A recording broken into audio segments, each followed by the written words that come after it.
nagapudyong sa maayong balita. Kamatuoran, bahin sa gugma o kaluoy sa Dios. Ngapon yang ibabot sa tanang katawan. Kini ang TXGC Good News Radio 105.3.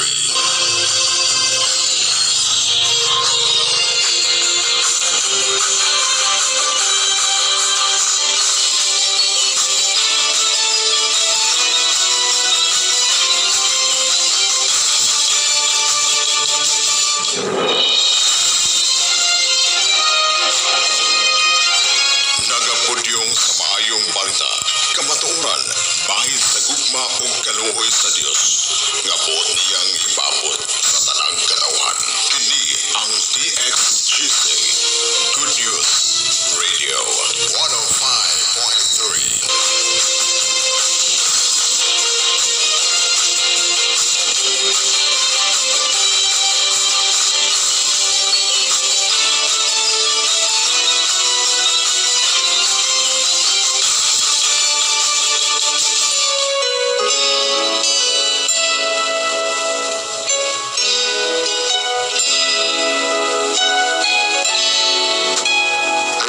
Balik sa tuang tulumanon sa atong bulaton sa pagbudyong sa may balita, pagbudyong sa kamatuoran maytod sa gugma, kaluoy og pagkamayo sa Dios sa matagusan nato ka kinabuhi. So alang sa tanan tumasuking tig paminaw, maayong maayong buntag kanatong tanan. Maayong buntag sa tanan tumakatatayan, sa tanang mga kananayan, sa tanang kabataan, sa tanang mga luluglula, ulitaw dalaga. Kumusta? Makabungat pa batas tong kagalingon o makadeklara pa bata ako buhi abtik madasigon. Ayop nga mahimo nato na igsuon pinagi sa grasya sa Dios. No, sa tanan nga mga nag-alagad sa Dios, sa tanang mga mila og Dios, sa tanang mga kaanakan sa Dios, no? Sa tibuok kalibutan. Labi na gyud diri sa tuang barangay La Caridad, no? Sa tuang mga recipients diya sa barangay La Caridad. Ato ang mga kaisuunan diya, labi na gyud sa tuang barangay captain. No, kay nada naglanog-lanog ang ato ang mga trumpa, no? Persuan sa to Republic Act 11163 ato ning gihimo sa matag barangay, no? Ato ang ipagigitaan ang ato ang mga barangay captains, ang ato ang mga kagawas o ato ang mga namnuan, no, sa ato ang matag barangay nga kining ato ang buduhaton dili ni pang reliyoso kundi pagpaabot ni sa pulong sa Dios nga maogi muhupay, no, maoy hinungdan nga magkaroon og kalinaw, kalipay ang matag panimalay, no? Kay kung mag-una sa panimalay igsuon ang ato ang kanang giingon igsuon og kalinaw, magsugod sa panimalay way katarungan nga di na mo kuyanap dito sa tong katilingban. Mao nang atong gihimo ni igsuon para gyud nga ang ato ang nasod sa Pilipinas, no, magkaroon jud og peace and order igsuon. Manang salamat sa atong Republic Act 11163 nga mi brace yun igsuon sa sugo ni Jesus. Nga mingon siya sa Marcos 15:16 nga iwali ang maayong balita. Ang mutuo o ang magpabunyag maluwas apan ang dili mutuo silutan. No? Mao nang kining atong istasyon 105.3 FM, no?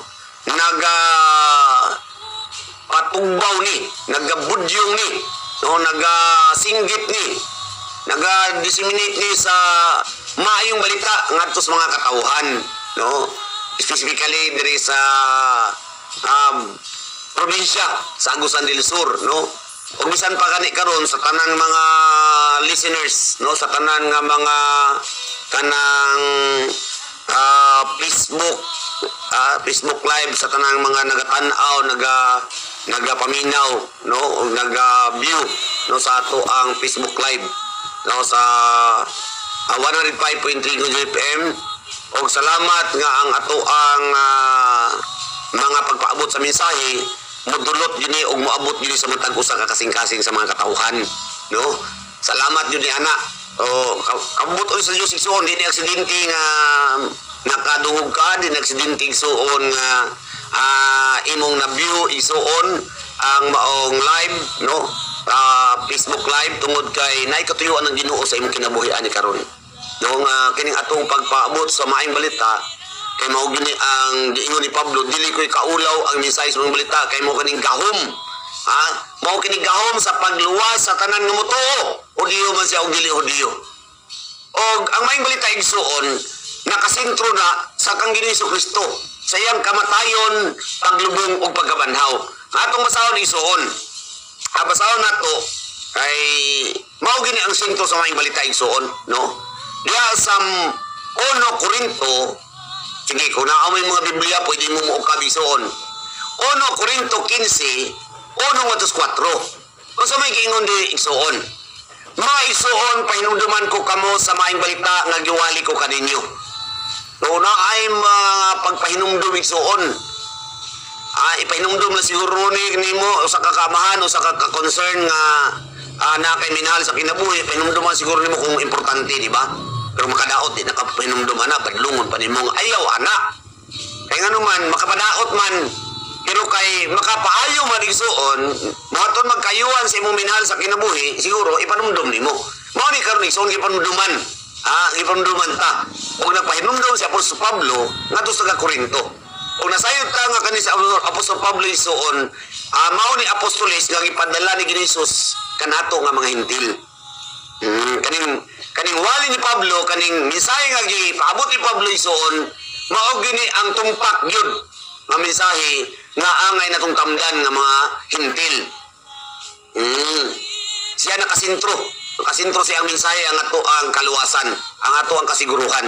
Manang maminaw kita igsuon sa ug atong yung tagaan ug akong pagdagad ang mensahe nga gidala ni Pablo igsuon. Amen. Di man kumingon nga di ta maminaw ni Pedro ni Juan, pero nakapokus o nakasentro kang Pedro Pablo igsuon ang mga mensahe nga para kanatong mga Hentil, no? Kay siya man ang ipadala ni Ginoong Kristo kanato nga mga Hentil.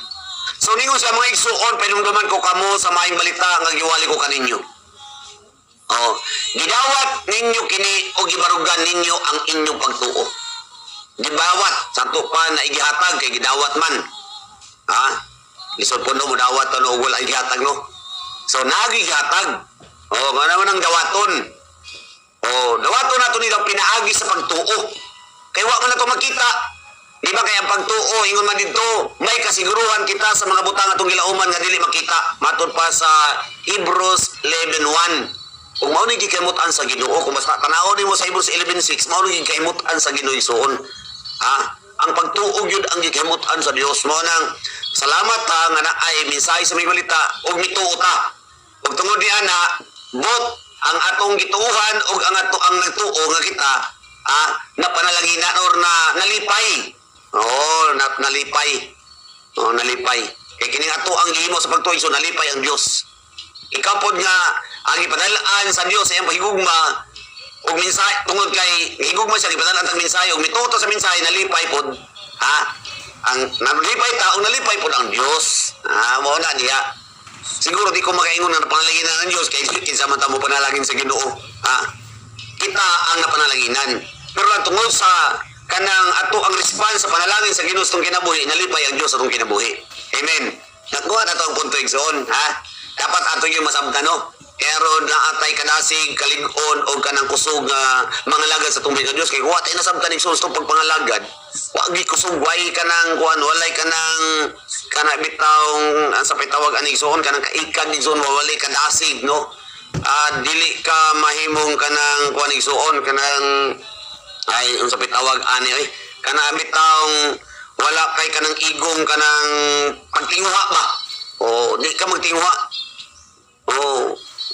kanang importante gyud na kanay kay masabtan aron naabi kay butang nga apsulin mo bitaw na kay lauman nga butang kung wala kay nakita nga maigsoon wala kay lauman sa imo gituuhan nga mga butang mo nang kaning pagtuon na tigsuon importante kayo di maunang ningon gid diri nga gibarugan ninyo ang inyong pagtuo.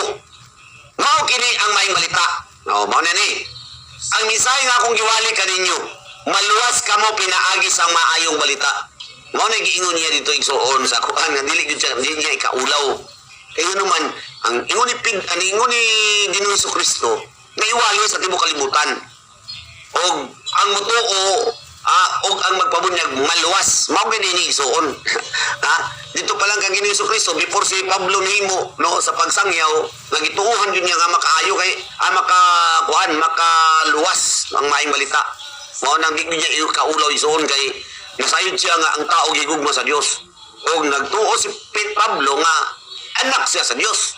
Di ba? Kung anak ka, lisod po, umayong ka nga gimahal sa imong amahan, di mo higugmaon. Nga gimahal man mo imong amahan. Di ba? Kung gimahal mo imong amahan, sa to pa, ang gimahal sa imong amahan, imo pong higugmaon. Mao nang nakita ni Pablo igsuon. Tungod kay anak siya, kung nakabalo siya nga mahal sa niya ang tibuok kalibutan, nga naigihatag iyang amahan, sa kalibutan, maunang si Pablo na ning kamot nga bidisiminate niya igsuon nga sa kalibutan, igsuon ang maayong balita aron sa madawat sa mga katawhan. O nga angay man tuuhan kay dili man mudawat ang katawhan kung dili mutuo. Mabitaw nang gusto ni Pablo nga ang iyahang maangkon sab sa mga katawhan sa mga hintil. Kay gidawat man niyang misali siya sa Dios, di ba? Nahimo siyang anak. O sa diyang mao nang gusto siya nga maabot sa bisa tuwa, mao nang gibabot yang mensahe aron tuuhan nato. Sa diyang mutuo ka, imong dawaton. Mabitaw na niyon siya nga, akong giwali kaninyo maluwas kamo pinagis mo yung balita, kung magpabilin kamo nini nga maligon gawas mo tapaw lamang inyong pagtuo. Kay gitudlo ko kaninyo ang akong nadawat. Nadawat niya. So gitudlo sa to aron dawaton sab nato. No, kay sa diyang mutuo ta niini og aton dawaton og musalig ta ingon ang Juan 1:12 na ang tanang bidawat o misalig gitagaan niya katungod nga mamahimong iyang mga anak. Ug dili na gihimo pinagis tawhanong pangi kundi ang Dios mismo naghimo kanatong mga anak. Mao na igsuon kay ang naangko ni Pablo nga nahimo siyang anak sa Dios kay gidawat niya ang maayong balita. Gidawat niya si Kristo Jesus na yang manluwas ginugar siyang kinabuhi.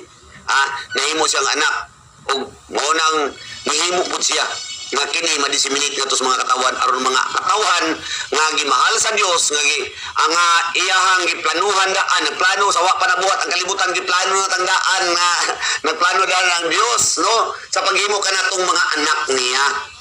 Giplano na daanan sa Dios. Atong tanawon kung naabog plano ang Dios sa wala pa buhat ang kalibutan atong tanawon.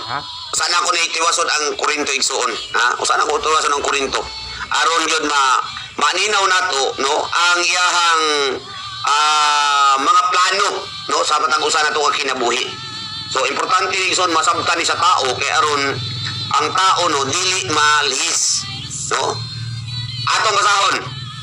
Sige, kung naong yung Biblia o kabuoban ka na ko diya sa Episo. No, Episo ta. Episo 1:4 nga to sa 5. Kung sa'y giingon niya siya mga pulong. Sa wala pa buhata ang kalibutan. Klaro kayo so, no? Sa wala pa buhata ang kalibutan, gipili na kita sa Diyos diya kang Kristo. Aron mahimo kitang balaan. Ug walay sala sayang ato